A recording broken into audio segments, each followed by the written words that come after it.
श्री हरि श्री हरि श्री हरि। श्री षठ तिला एकादशी। माघ मास के कृष्ण पक्ष की एकादशी को षठ तिला एकादशी कहते हैं। इस दिन भगवान विष्णु जी की पूजा की जाती है। इस दिन काले तिल और श्यामा गाय के दान का विशेष महात्म्य है। शरीर पर तिल के तेल की मालिश, तिल जल से स्नान, तिल जलपान तथा तिलों के पकवान की इस दिन विशेष महत्ता है। विधि पूर्वक यह व्रत करने वाले को रोगों से मुक्ति मिलती है और सुखों में वृद्धि होती है।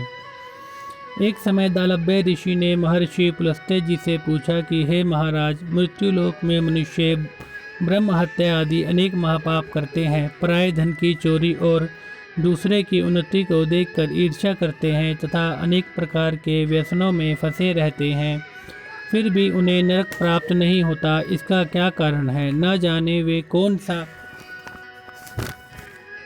दान अथवा पुण्य करते हैं जिससे उनके पाप नष्ट हो जाते हैं। यह सब कृपा पूर्वक कहिए। पुलस्त्य मुनि जी कहने लगे, हे राजन, आपने अत्यंत सुंदर प्रश्न पूछा है। इससे संसार के जीवों का कल्याण होगा।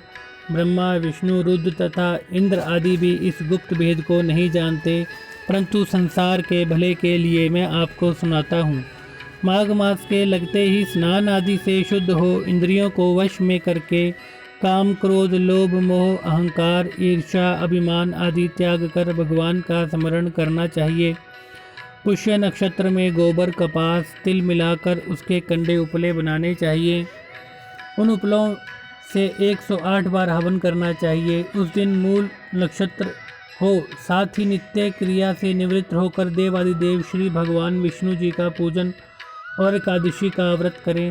रात्रि को जागरण करना श्रेष्ठ है। उसके दूसरे दिन धूप, दीप, नैवेद्य आदि से भगवान का पूजन करके खिचड़ी का भोग लगावें। भगवान विष्णु का पूजन करके पेठा, नारियल, सीताफल और सुपारी सहित अर्घ्य देते हुए विनय करें, हे भगवान, आप दीनों को शरण देने वाले तथा इस संसार सागर में फंसे प्राणियों का उद्धार करने वाले हैं। हे पुंडरीकाक्ष, आप लक्ष्मी सहित इस तुच्छ अर्घ्य को स्वीकार करें। इसके पश्चात जल से भरा हुआ घड़ा ब्राह्मण को दान करें। उस समय ब्राह्मण को श्यामा गौ और तिल पात्र देना अति उत्तम है। तिल स्नान और भोजन दोनों ही श्रेष्ठ हैं। इस प्रकार जो मनुष्य जितने तिलों का दान करता है उतने ही 1000 वर्ष स्वर्ग में वास करता है।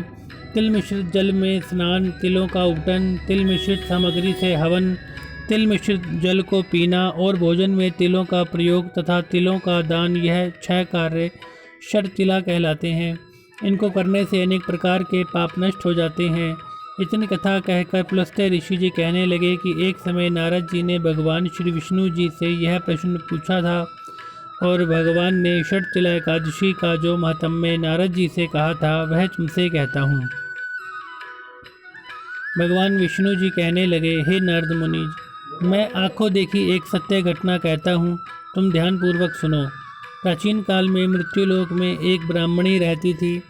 वह सदैव व्रत किया करती थी। एक समय वह 1 मास तक लगातार व्रत करती रही। इससे उसका शरीर अत्यंत दुर्बल हो गया। यद्यपि वह अत्यंत बुद्धिमान थी, फिर भी उसने कभी देवताओं के निमित्त धन तथा अन्न का दान नहीं किया। इससे मैंने सोचा कि ब्राह्मणी ने व्रत आदि से अपना शरीर शुद्ध कर लिया और इसको विष्णु लोक तो मिल ही जाएगा, परंतु उसने कभी भी अन्नदान नहीं किया। इससे इसकी तृप्ति होना कठिन है। ऐसा सोचकर मैं एक भिखारी बनकर मृत्युलोक में उस ब्राह्मणी के पास गया और उससे भिक्षा मांगी। वह बोली, हे महाराज, आप यहाँ किस लिए आए हैं?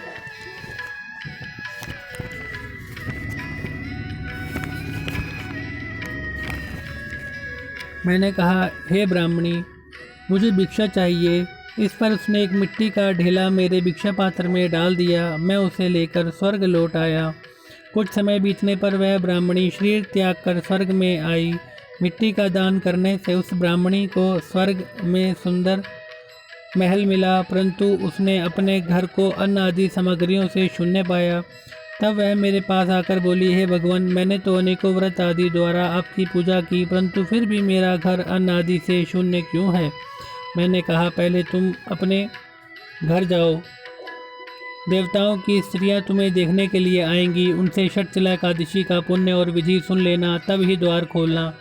भगवान के ऐसे वचन सुनकर वह अपने घर आ गई। जब देव स्त्रियाँ आई और उन्होंने द्वार खोलने के लिए कहा तो ब्राह्मणी बोली, क्या आप मुझे देखने के लिए आई हैं? तो सबसे पहले षटतिला एकादशी का महात्म्य कहिए।